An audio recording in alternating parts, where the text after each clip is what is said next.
নমস্কার বন্ধু, দত্তগৌর চ্যানেলে আপনাদের সবাইকে স্বাগত। আজকে বেশ কিছু গুরুত্বপূর্ণ বিষয় নিয়ে আলোচনা করব, যেমন হরি শব্দের অর্থ কী, কৃষ্ণ শব্দের অর্থ কী, হরে কৃষ্ণ মহামন্ত্রের অর্থ কী, প্রভু শব্দের অর্থ কী, নমস্কার শব্দেরই বা অর্থ কী। চলুন তাহলে দেরি না করে শুরু করা যাক আজকের এই ভিডিওটি। শুধু অনুরোধ করব ভিডিওটি মনোযোগ দিয়ে শেষ পর্যন্ত দেখার। প্রথমে আমরা জানব হরি শব্দের অর্থ কী। হরিবল কীর্তন অনুষ্ঠানে, জীবনকালে, মরণকালে, শ্মশান ঘাটে কেন উচ্চারণ করা হয়? হরি বলতে যিনি হরণ করেন, আমাদের জন্ম মৃত্যু জড়া ব্যাধিময় মহাদুঃখ যিনি চিরতরে হরণ করেন, সচিদানন্দময় পরম গতি দান করেন, তিনিই হলেন হরি। হরিবোল কথাটিতে সবাইকে হরি বলতে নির্দেশ দেওয়া হয়েছে। কলিযুগে পাবনা অবতারে শ্রীকৃষ্ণ চৈতন্য মহাপ্রভু নির্দেশ দিয়েছেন, কীর্তনীয় সদা হরি, সর্বদাই হরিনাম কীর্তন করতে হবে। কারণ হরে কৃষ্ণ মহামন্ত্র কীর্তনে কলিযুগের বদ্ধ জীবের একমাত্র ধর্ম, একমাত্র উদ্ধারের পথ, হরিনামে শান্তির পথ। এই মনুষ্য জীবন হরি ভজনের জন্যই নির্ধারিত হয়েছে। এই মনুষ্য দেহটি সকল ফলের মূল, অতএব আদ্য সুলভ ও সুদুর্লভ। এটি পটুতর নৌকা। শ্রী গুরু এই কর্ণধার। কৃষ্ণ কূপ অনুকূল বায়ুর দ্বারা পরিচালিত এই নৌকা লাভ করে যিনি এই সংসার সমুদ্র পার হতে চেষ্টা না করেন, তিনি আত্মঘাতী। কিন্তু দুর্ভাগ্যবশত জড়জাগতিক বিষয়ে মহাচ্ছন্ন মানুষ হরিনাম কীর্তনের ব্যাপারে আগ্রহী নয়। সে সারা জীবন নানা রকম পরিকল্পনায় কাটিয়ে বার্ধক্যকে হতাশাগ্রস্ত অবস্থায় এই সংসারকে সম্পূর্ণ অসার মনে করে ভগবানের কথা হয়তো স্মরণই করতে পারে না। মরণকালে সুকৃতিমান ব্যক্তি হরিনাম স্মরণ করে থাকে। যখন লোক শব দাহ করতে শ্মশানে যায়, তারা হরিবোল রব করে। কারণ তখন স্মরণীয় এই যে আমাদের সকলের এই প্রিয় জড় শরীরটি যে কোনো মুহূর্তে ছেড়ে দিতে হবে। যদি জীবন সার্থক করতে হয় তবে হরিবল হরিনাম কীর্তন করা উচিত। এই জন্ম মৃত্যুর দুঃখময় ভবচক্র থেকে চিরতরে উত্তীর্ণ হতে হলে হরিনাম কীর্তনে সদা যুক্ত থাকা উচিত। কৃষ্ণ শব্দের অর্থ যিনি প্রতিটি জীবকে মায়ার কবল থেকে আকর্ষণ করে নিজ নিত্য দাসে নিয়োগপূর্বক পরমানন্দ প্রদান করেন, তিনিই হলেন কৃষ্ণ। শ্রীকৃষ্ণকে শ্রীকৃষ্ণ হচ্ছেন পরমেশ্বর ভগবান, পরম ব্রহ্ম। শ্রীকৃষ্ণই সকল সত্তার উৎস।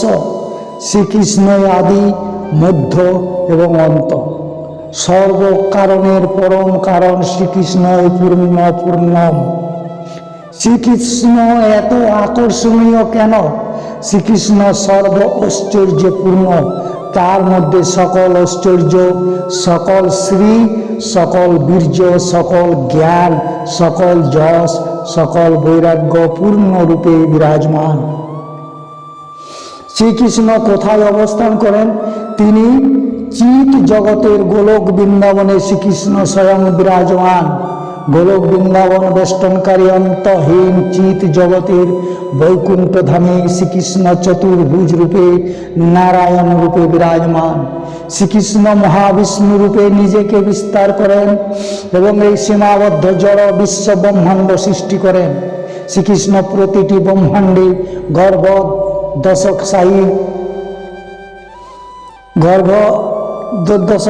বিষ্ণু রূপে প্রবেশ করেন এবং সেগুলিকে পরিচালনা করেন।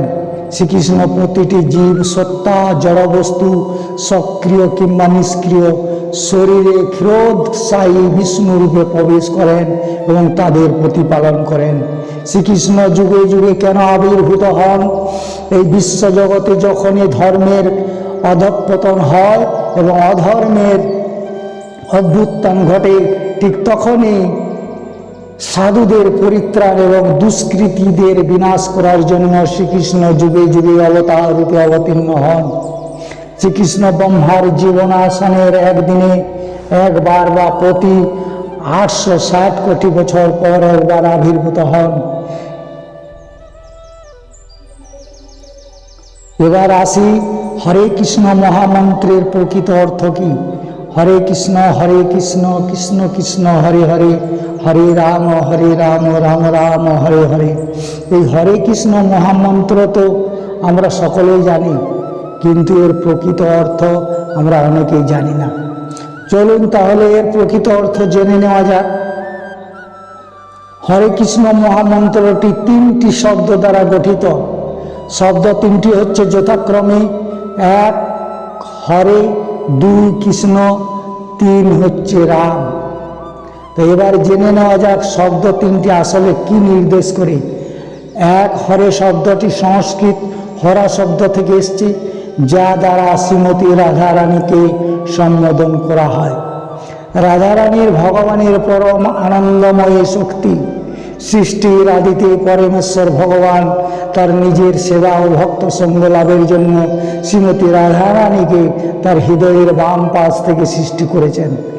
কাজে রাধারানীর অনুমতি ব্যতীত কোনো মানুষ, এমনকি দেবতারাও ভগবান শ্রীকৃষ্ণকে লাভ করতে পারেন না। 2 নম্বর, কৃষ্ণ শব্দ দ্বারা সর্বাকর্ষ শ্রীকৃষ্ণকে অর্থাৎ পরম পুরুষোত্তম ভগবান শ্রীকৃষ্ণকে বোঝায়। তিনি সর্বপ্রথম এই সর্বাধি রূপ। তিনি সব কিছু সৃষ্টি করেছেন, তাকে কেউ সৃষ্টি করেনি। 3 নম্বর, রাম শব্দ দ্বারা সর্ব আনন্দদায়ক শ্রীমান বলরামকে বোঝায়। বলরাম বৃন্দাবনে সবার অন্তরে আনন্দ সঞ্চার করেন। বলরামকে আমরা ভগবানের লীলা অবতার রূপ দেখতে পাই। অতএব হরে কৃষ্ণ মহামন্ত্রের সঠিক অর্থ হচ্ছে, হে সর্বাকর্ষক পরমেশ্বর ভগবান শ্রীকৃষ্ণ, হে সর্ব আনন্দদায়ক ভগবান শ্রী বলরাম, আপনারা আমাকে কৃপাপূর্বক আপনাদের চিন্ময় জগতের প্রেমময় সেবায় নিয়োজিত করুন। কলিযুগে কৃষ্ণ নাম ব্যতীত জীব কখনোই ভগবত ধাম লাভ করতে পারে না। শিশু মাতৃর জন্য যেভাবে বেকুল সুরে কান্না করে, তেমনি আমরাও যদি বেকুল চিত্তে ভগবানের কীর্তন করি, তাহলে ভগবান শ্রীকৃষ্ণ আমাদেরকে অবশ্যই কৃপা করবেন। কাজে আসুন আমরা সবাই মিলে আরেকবার এই মহামন্ত্র কৃষ্ণ উচ্চারণ করি। হরে কৃষ্ণ কৃষ্ণ কৃষ্ণ হরে হরে, হরে রাম রাম রাম হরে হরে। এবার চলুন জেনে নেওয়া যাক প্রভু মানে কি। ইস্কন ভক্তরা একে অপরকে কেন প্রভু বলে সম্বোধন করে? প্রথমত, ঈশ্বর সর্বশক্তিমান, তার চেয়ে মহান কেউ নেই এবং তার সমকক্ষ কেউ নেই। প্রভু শব্দের অর্থ, আবিধানিক অর্থ হলো মণি, পতি, স্বামী, কর্তা, রাজা, ঈশ্বর, ভগবান, মহামানব, অতি সম্মানীয় ব্যক্তি।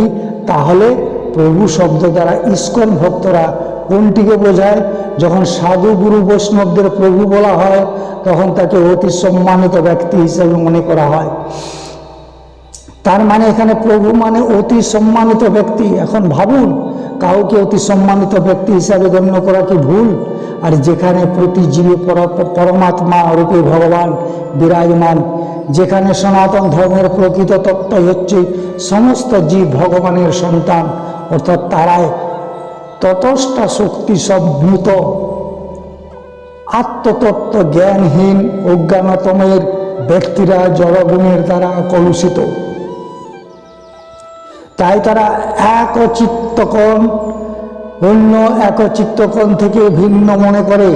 এটিও তাদের এক প্রকার জন্মগত দম্ভ এবং অহংকার।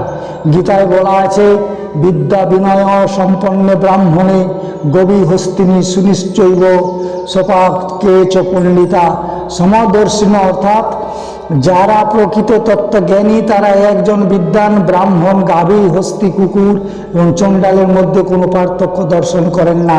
পক্ষান্তরে সকলকে চিন্ময় আত্মারূপে দর্শন করেন। উন্নত জ্ঞানের দ্বারা মানুষ বুঝতে পারে যে এই জড়দেহটিও জড় পঞ্চমহাভূতের 5টি জড় উপাদানের সমন্বয় ছাড়া আর কিছুই নয়।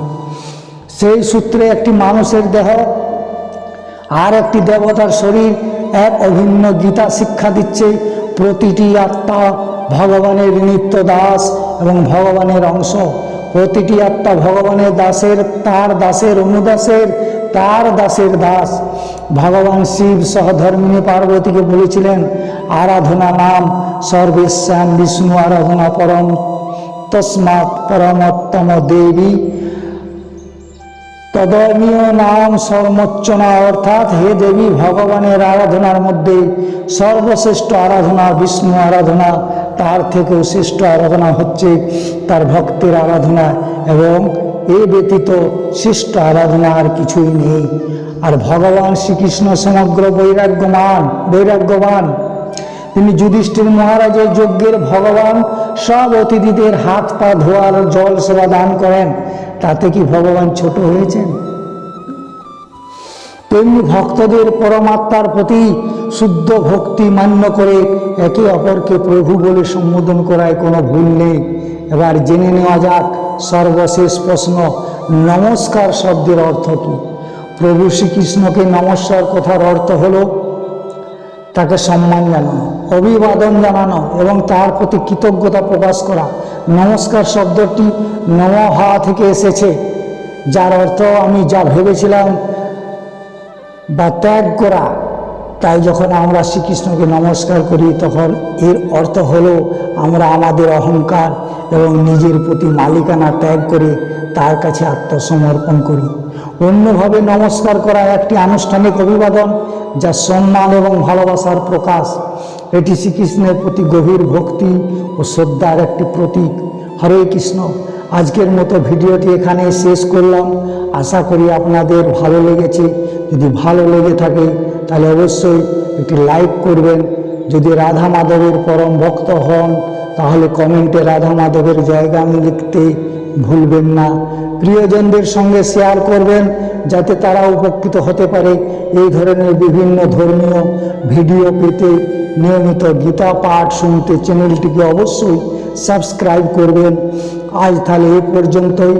দেখা হচ্ছে পরবর্তী ভিডিওতে। ভালো থাকবেন, সুস্থ থাকবেন। জয় শ্রীকৃষ্ণ। রাধে রাধে।